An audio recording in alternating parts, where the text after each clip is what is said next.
It's y'all season, baby. Welcome into another pregame edition of the PHNX D-backs podcast. My name is Derek Montilla, occasionally known as a man that used to have a voice, but might not have one after tonight's show, depending on how things go. This man's the hot tag. That's why he's here to take over for me when I am too weak to battle on. It's the one and only Patrick Lyons. Big game tonight, Patrick. Ski, Derek. Ski to you, Patrick. Excuse me. It's a huge one. Patty Plantain. Yeah, absolutely. Zac Gallen on the mound for the Arizona Diamondbacks, and the job ain't done. And when I say that, I mean we have said quite a bit about this game is a must-win, that game's a must-win.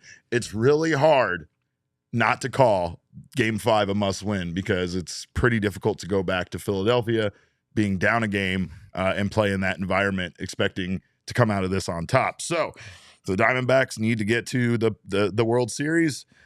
Big part of that is winning tonight's game. Alec Thomas, we're still high on that home run from last night. I've watched it 768 times. Exactly. I know every detail of it. I know which foot he let off with when he started running, every single thing, because my God, what a moment that was. Wow. Jesse and I had a conversation last night, but I'd have to ask this, and I mean, Damon, I'd love for you to chime in too.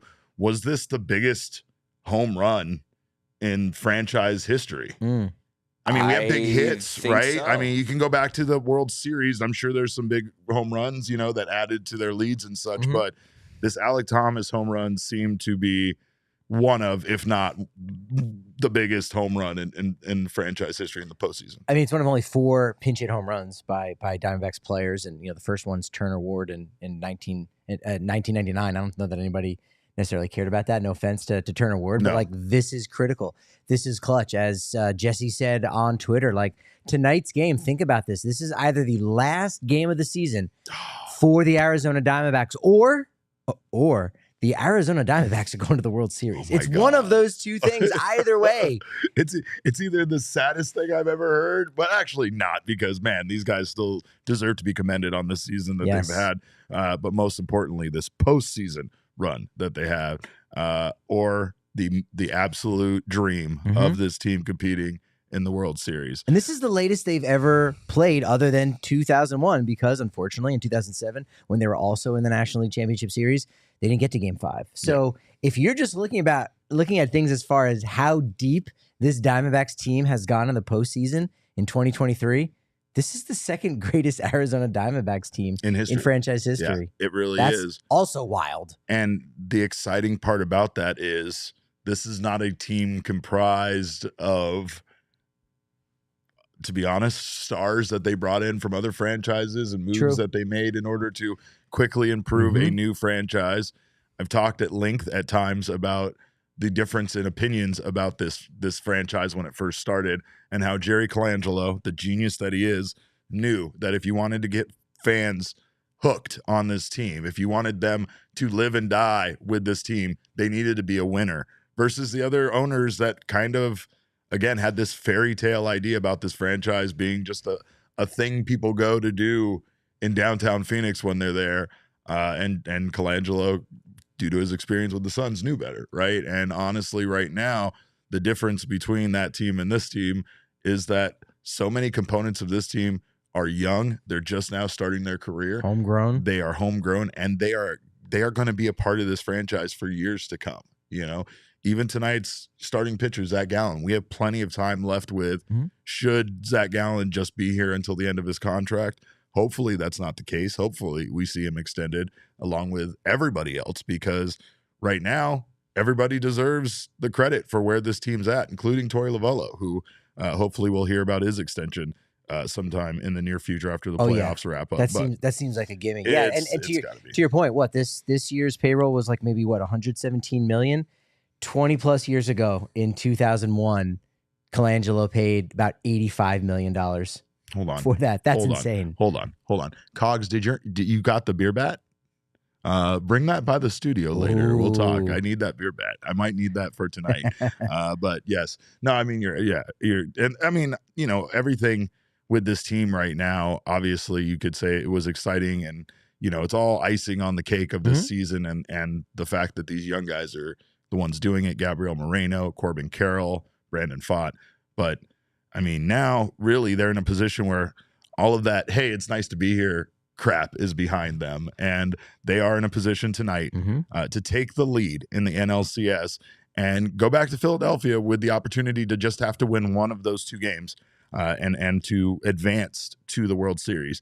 The offense finally produced in Game 4. We know Alek Thomas, as we said, was a big part of that, but we also know that the man who is starting today at DH and batting fifth also contributed, and that's Pavin Smith. We said it last night. Is he going to get a start? We're craving Pavin. We are absolutely craving Pavin. And I mean, that I think this just shows it doesn't matter who you are right now. If you're contributing to this team, you're earning that time and they're going to put you in the lineup. I think it's a smart move because obviously Pavin Smith already has more hits than a lot of the guys that have not, been struggling, Tommy Pham and Corbin even. Yeah, absolutely.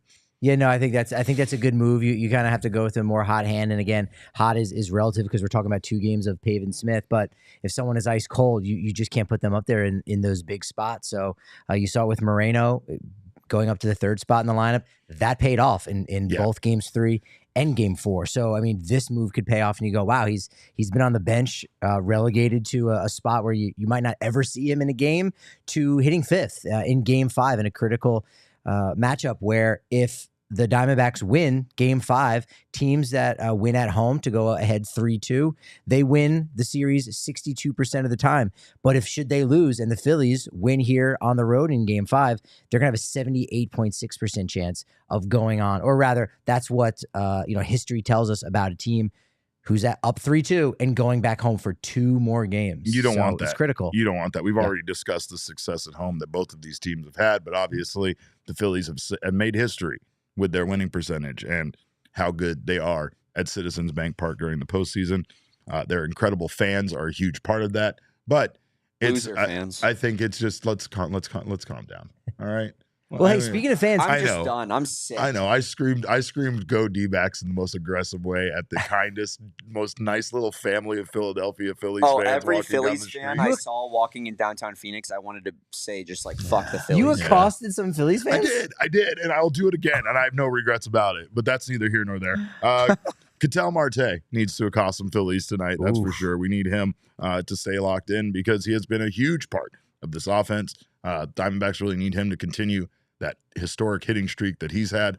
And honestly, we do need to see more from Christian Walker and Corbin Carroll. We really need those guys to wake up, not just to have a chance in the season, in this series, but even if tonight's game goes their way, they have a big uphill battle to try to go back to Philadelphia and win one of those 2 games. So far, the home team has held court, in the series. They have to steal bases tonight if they get on. They may not get on very much. Zac Wheeler held the Diamondbacks in a major way, held them down in Game 1. They're not going to get a ton of opportunities. Wheeler does not allow a lot of stolen bases. JT Realmuto, for as good as Gabriel Moreno has been, Realmuto's got a quicker pop time. So he's even harder to steal against. That being said, you have to take advantage of those things because you might get a walk. You might hit by pitch. You might get on base with an error. And maybe, just maybe, you get a single in one of the next 2 guys coming up. You're not scoring if you're on first base when there's a single. You can only score from second base, so you're going to have to figure out a way to take one there. You got to take second off Zac Wheeler at some point. Yeah, no, you're right. And Zac Wheeler was incredibly good for the Phillies, and there's a rematch tonight on the mound between these 2 teams. Zac Gallen will be on the bump for the Arizona Diamondbacks, and we just ask once again, will he be our Gallentine? We need Zac Gallen to step up and be the Zac Gallen he's been at home. We've talked excessively about his home road splits, but the man had a 2.47 ERA this season at home with a 1.029 whip. That is versus a 4.42 ERA on the road. So that was reflected in his, Game 1 start, but credit where credit is due. Not only were, the Phillies hitters red hot in that game, but you got to give credit to Zach Wheeler. He did an excellent job at holding the Diamondbacks, just absolutely handcuffing this team. And this pitching matchup tonight, as you can see in this comparison, is once again a very, very close matchup between these two Cy Young candidates for the National League this season. Man, it's going to be a real battle. And Gallen has to have a real good one here. Again, they're relying on him in such a major way. The bullpen, you have those 4 guys who went 3 nights in a row. I think Saul Frank is probably the only one that you're not going to see, but Gallen's got to be able to go at least 6. And it'll be very interesting to see what Torrey does once they get to the 7th, depending on where his pitch count is. It's going to be down if he is able to last 6 innings. It's going to be a close ball game. Maybe it's 1-1 at that point. And again, it'll be really interesting to see if he goes back out there for the 7th, because that bullpen is taxed. I think Ginkel, his pitch count is down really low. Sewald has thrown 20+ in both games 3 and game 4. So, going 3 days in a row can be precarious, but I think Ginkel can go out there. You might see him out there for the save tonight, depending on how things end up going. Maybe you run back Castro again, who was okay. Frias was really great for his 4 outs on Friday night. So there's going to be a little mixing and matching, again, just a little bit, but that kind of mixing and that kind of matching is going to go so much better if Gallen can give them some, at least, at minimum, 6, 7 is really important. And that's a lot of pressure for him. It is. But he's a kind of guy that he wants to be in the Cy Young conversation. He's got a few more years left until he reaches free agency, but I think he views himself as being one of those top-notch aces, and you really can really separate yourself from the pack of those other aces by having a really great postseason resume. And tonight is a huge opportunity for him in his career to go out there, shove, post, and say, yeah, I'm a guy in the playoffs that teams want me on the bump. There's a lot of good advice here from people in the chat. Gilbert said, walk Schwarber, let someone else beat you. That can't be said enough. That really can't be said enough. Two down in the lineup is Harper. You're going to walk him too? No. Trey Turner's in between. No. This lineup is stacked. The problem is if you walk Schwarber, then two batters later, you have Bryce Harper walking up there. And are you feeling better about that? Yeah, right now I am. Sauntering. He's sauntering up to the plate. He's not walking the plate. He's sauntering. Yeah. He's becoming the city of Philadelphia. It's the wildest thing ever. It's like he's mutating into it. It's impressive. What's crazy is that we'd rather face Trey Turner, who's hitting 450 in the postseason, in a way, than yeah. either one of the guy who's hitting first or third. He's going to keep it in the ballpark. That's the big difference there versus these other guys that are going to hit it 500 feet. Do you think Harper had a moment in the last couple of years where he woke up, rolled out of bed, wiped the crust from his eyes, and maybe there was some green fur on his chest, he's turning into Philadelphia? He's evolving into the Fanatic. No, you think maybe? He has to shave it every single day. It's a secret that he's currently keeping. Maybe. It would not surprise me. It would not surprise me. That can't be true. It explains the flannels. That can't be true because Garrett Stubbs is actually the Philly Fanatic. I believe in the middle of games, between innings, Garrett Stubbs puts on the Philly Fanatic costume and runs around. He's team mascot. He's backup catcher and backup mascot. He's team mascot. Can you do me a favor? I know we didn't discuss this, Damon, but can you grab me the clip of what Torrey said last night? Do we have that anywhere? Yeah, whose diss was better? Do we have that anywhere? Whose diss was better, Okay. Damon's I appreciate or that. Torrey Lavello? Because both of them, shots fired. It's just shots fired, absolutely. But really, I think the thing here is that Zac Gallen, I think somebody said in the chat, I believe in Zac Gallen. We believe in Zac Gallen too. There is not a more comforting presence for this team. And honestly, with the way Brandon Pfaadt pitched the other day, you couldn't ask for a better 3 pitchers, starting for this team in the next 3 games, right? Mm-hmm. But can you imagine Brandon Pfaadt potentially having to start in a Game 7 in Philadelphia as the guy for this team? I mean, we talk about legacy moments. My God. You might have to make a graphic for Brandon Pfaadt because he continues to climb the mountain, and you go, they're down 0-2 in a must-win game in Game 3, and then he shoved. Absolutely add Brandon Pfaadt to this that is graphic. Another if step. That's the case. It's another step forward for him the to graphic possibly. right now absolutely applies for Ketel Marte's hitting streak. Damon, if you don't mind, would you mind clicking that guy? That always makes me laugh.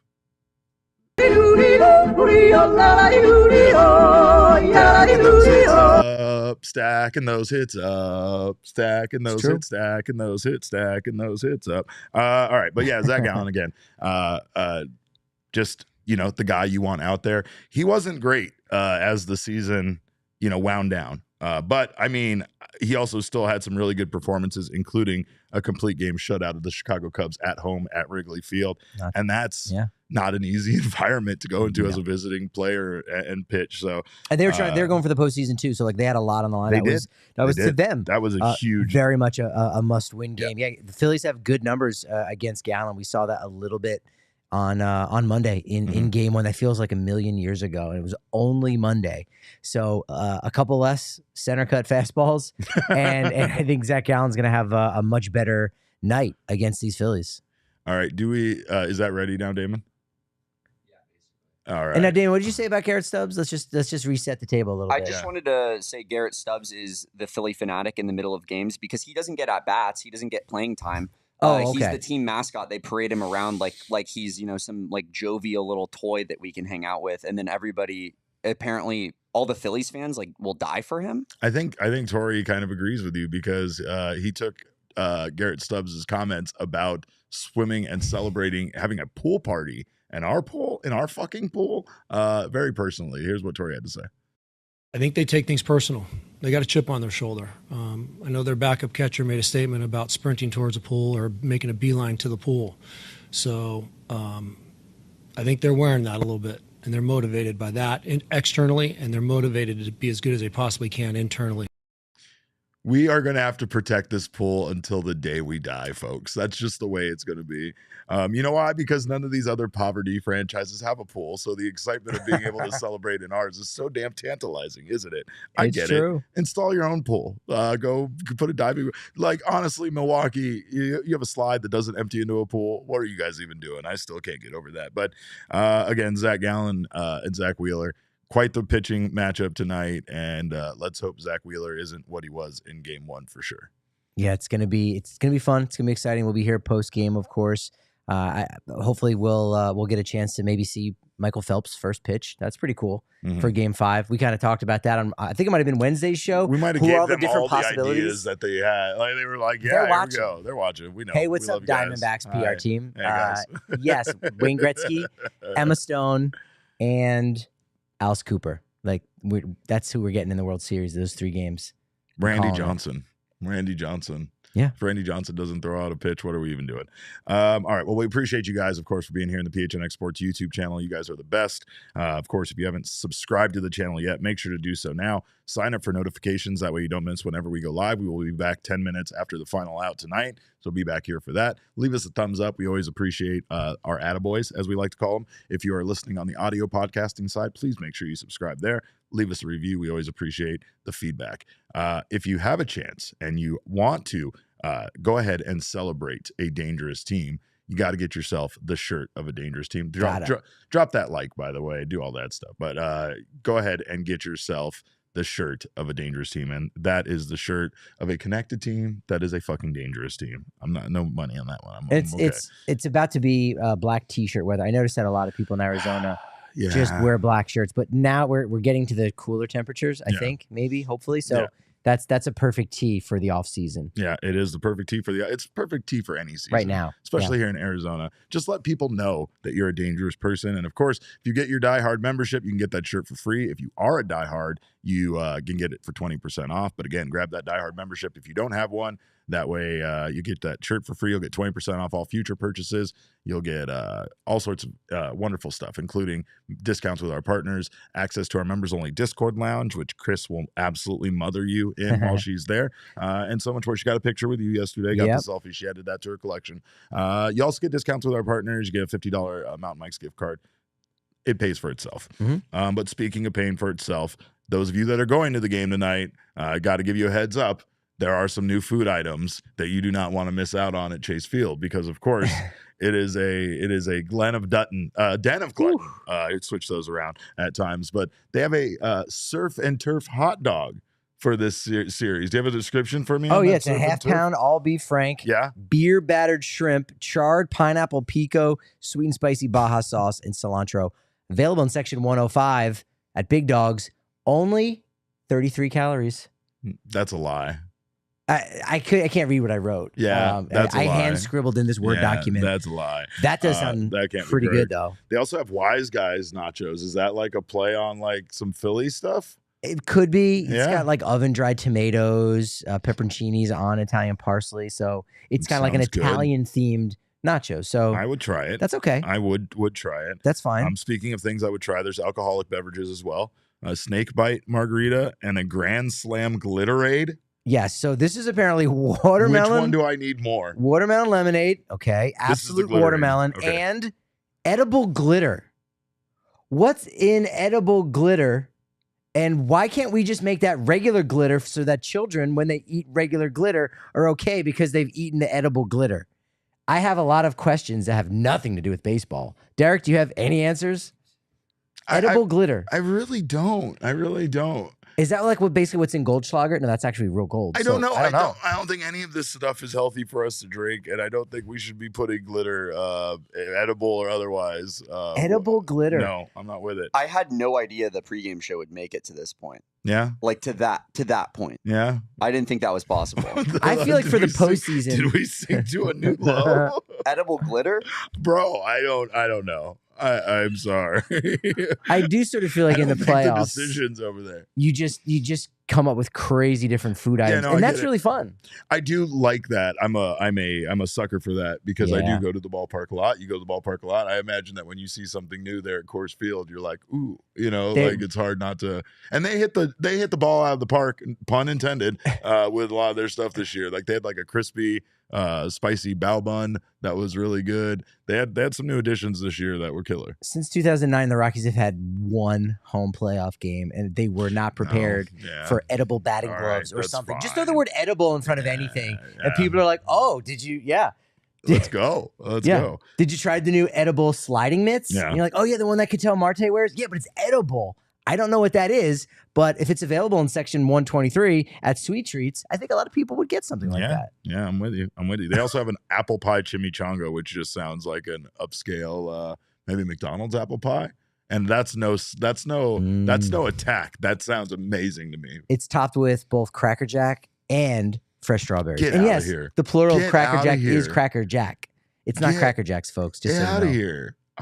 It's pretty tasty. Okay, somebody bring me that and the beer bat to the studio, and you can take over and host the post game. That bat would stay on the set. I feel for like sure. That would make the shrine here. I feel like it could. It very well could.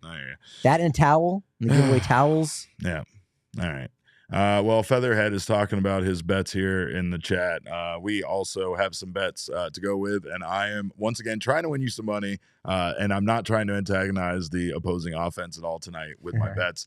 So let's see what we got here. I went with a 6-legger tonight. Whoa. You want to hit me with some sort of insect reference on that? No, I just... Is it too obvious? No. Well, you said it was problematic to have 6 legs, and I said only if you're a spider. Yeah. But since we're talking about bets, it's actually okay. Yeah, it's all right. You just wanted to make sure you could get them all out. I'm going over on the total runs tonight. I don't have an explanation for you on why, other than I just think that it's going to happen again like last night.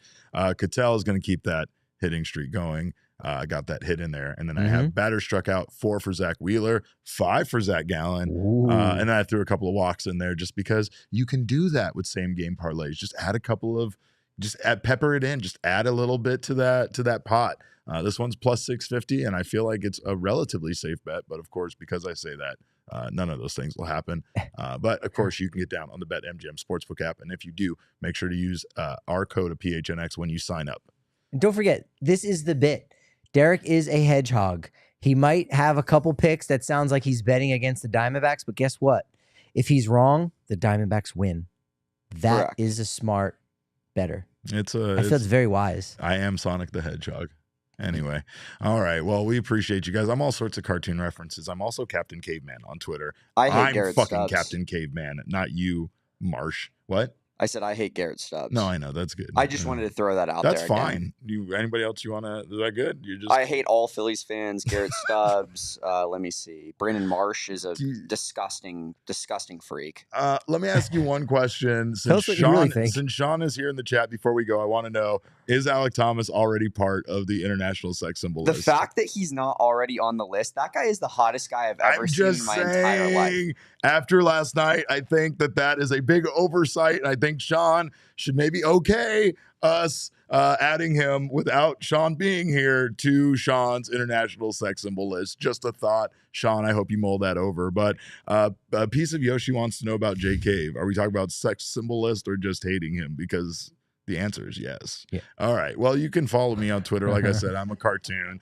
I am at _caveman with a K. This maniac next to me is at Patrick D. Lyons. Of course, Damon is the people's producer, and you can find him at Damon Dog. That's DAWG. He said Adam to the list, Damon. Add him to the list. There we go. We got it. All right. That's the perennial short king snake. Oh man, let me tell you, that list is insanity. And I'm going to make sure that Damon maybe reads it on the post game just so we can get a recap. But in the meantime, we thank you guys so much for being here. Make sure to follow what did I say? Damon's at Damon Dog. That's DAWG. We are Damon's Dogs. Woof, woof. Woof, woof. And of course, our show's at PHNX D-backs, but all roads do lead to at PHNX _sports on Twitter, Instagram, and Facebook. It is time for some baseball. We are 5 minutes away from first pitch. Let's go watch the Arizona Diamondbacks take game 5. It's the fucking Yoffs. Let's go. We thank you guys for your time. We will see you back here 10 minutes after the final out. And remember, kids, baseball is fun, but it is so much more fun on Galentine's Day. Woo! We all silly like the mayor.